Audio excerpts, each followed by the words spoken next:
আপনার স্ত্রী আপনার অবাধ্য অথবা আপনার স্বামী আপনাকে সহ্যই করতে পারে না, আপনাকে অশালীন ভাষায় কথাবার্তা বলে।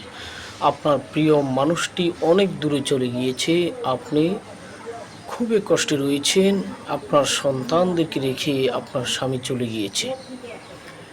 আপনি কোনোভাবেই আপনার স্বামীকে রাজি খুশি করতে পারছেন না, অথবা হালালভাবে যাকে পেতে চান তাকে কোনোভাবেই আপনি ম্যানেজ করতে পারছেন না, তাহলে আজকের আমলটি আপনার জন্য।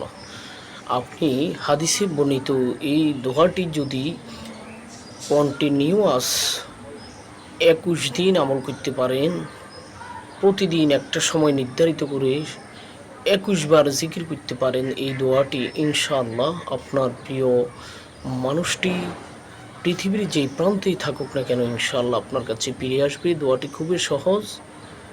আপনি প্রথমে 3 বার দুরূদ শরীফ পাঠ করে নেবেন। এশার নামাজের পরে মুসল্লাতে বসে 3 বার দুরূদ শরীফ পাঠ করে এই দোয়াটি 11 বার পাঠ করবেন। আল্লাহুম্মা আল্লিফ বাইনা কুলুবিনা ওয়া আসলিহ যাতা বাইনিনা ওয়াহদিনা সুবুলাস সালাম। ইনশাআল্লাহ খুবই কার্যকরী একটি আমল। যখন আপনি দোয়াটি জিকির করবেন, দোয়াটি পাঠ করবেন, তখন আপনার প্রিয় মানুষটির কথা আপনি মনে মনে স্মরণ করবেন তার মায়ের নাম নিয়ে, এবং শেষে 3 বার দুরূদ শরীফ পাঠ করবেন। ভিডিওটি শেয়ার করে দিবেন।